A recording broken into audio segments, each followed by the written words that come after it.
Salve, salve, queridos alunos e alunas. Vou falar nessa web aula de hoje sobre os conceitos de identidade e pluralismo. Nós vamos ver aí que esses dois conceitos eles aparecem tanto na sociologia quanto na antropologia.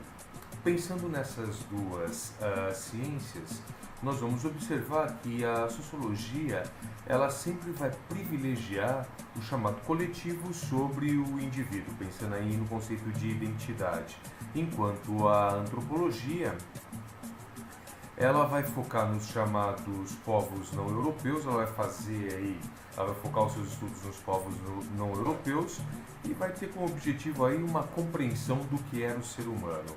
Nós vamos ter outras sub-áreas além da sociologia e da antropologia, que é a arqueologia, a etnologia e a antropologia cultural. Pensando ainda na antropologia, nós vamos ter algumas escolas ou algumas correntes antropológicas que vão pensar o desenvolvimento do homem, do indivíduo, com algumas particularidades, peculiaridades. Nós vamos ter a escola de teoria antropológica evolucionista ou a corrente evolucionista, que vai basear os seus estudos nos estágios da evolução, onde o modelo europeu vai ser um modelo padrão, um modelo ideal de sociedade.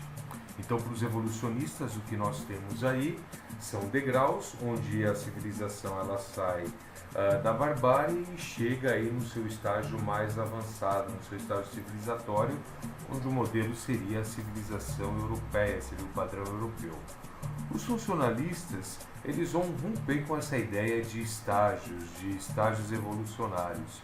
Nós vamos ter, dentro do pensamento funcionalista, o chamado relativismo social, onde cada sociedade ela vai ser explicada em função de si própria. Você não tem aí estágios evolucionários.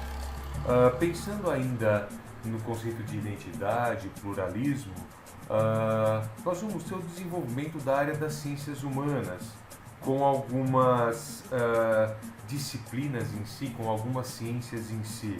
A psicanálise é uma delas, que vai trabalhar aí em cima do diagnóstico, tratamento e cura das neuroses humanas. O principal psicanalista que nós temos aí é Sigmund Freud. A sociologia, que no século XX, através de Saussure, vai descobrir o sentido dos signos, tem como objetivo descobrir o sentido dos signos, onde ele vai dizer que a língua escrita, na verdade, que esses signos nada mais são do que a língua escrita, a língua falada, gestos, som, objetos. Então a semiologia, me perdoem, a semiologia vai trabalhar aí em descobrir o sentido desses signos. Nós vamos ter o marxismo europeu, que vai focar suas pesquisas aí no campo da ideologia e o conceito de identidade, que para a sociologia e para outras áreas também, para a sociologia nem tanto, mas para outras áreas do conhecimento, como a psicologia, é uma construção interna e abstrata. É através da identidade que o homem ele reconhece-se, diferencia-se do outro. Do ponto de vista sociológico, a identidade está atrelada à figura dos papéis sociais, aos papéis que nós desempenhamos no nosso dia a dia. Um exemplo disso, o Alexandre desempenha o papel de professor no colégio Água Viva. O professor Alexandre ele desempenha papel de filho quando vai visitar os pais ou quando está na casa dos pais. Esses são os papéis sociais: professor, filho, marido, trabalhador, enfim. Para a sociologia, o que nós temos aí é a identidade sendo construída a partir destes papéis sociais. Pensando aí na questão da identidade, o que nós temos são alguns autores pensando sobre. Eu tenho aí Giddens, Castells, que vão dizer que com a discussão ou a construção da identidade, nós vamos ter um enfraquecimento das instituições. A cultura de massa também, ela vai padronizar as identidades. A cultura de massa nada mais é do que uma produção cultural que vai homogeneizar, que vai massificar. Através dessa cultura de massa, o que nós temos hoje é uma homogeneização da identidade. O que nós temos aí com a cultura de massa e com o enfraquecimento das instituições é uma dificuldade na consolidação das identidades individuais e também coletivas. Continuando aí, só um minutinho. Continuando no nosso texto, nós temos aí uma reflexão sobre o conceito de identidade, igualdade e diferença. E nós vamos trazer algumas reflexões sobre, né? O que nós vamos observar é que essa ideia de igualdade na construção humana, ela surge com o cristianismo, há 2000 anos atrás. É o cristianismo, a religião cristã, que vai trazer à tona a discussão sobre o conceito aí de igualdade. Nós vamos ter também os iluministas, os filósofos iluministas, falando que vontade, pensando também nos conceitos de vontade, liberdade e igualdade jurídica e civil. Então o cristianismo começa a pensar o conceito de igualdade, os iluministas, eles trabalham em cima do conceito de igualdade jurídica e civil, onde todos os homens seriam iguais perante a lei. No socialismo, o que nós vamos ter aí, o fim das classes sociais, que dentro do pensamento socialista são responsáveis aí pela causa das desigualdades. E no capitalismo, o que nós temos aí é a indústria de massa, ela homogeneizando, ela padronizando os estilos de vida e consumo, tornando iguais os padrões de estilo de vida e consumo. O rico brasileiro consome e tem o mesmo estilo de vida do que o rico europeu. Temos também nesse nosso capítulo a discussão dos conceitos de maioria, minoria, normalidade e dissidência. A ideia de maioria está relacionada com o princípio da maioria. O que a gente observa é que dentro da democracia grega a votação era direta, só que representava aí a vontade de uma elite, de uma força política dominante. Então o princípio de maioria na democracia grega ele era meio falho. Quem tinha direitos aí nessa democracia grega era essa elite. E também aí temos o princípio de minoria. O que seria minoria, né?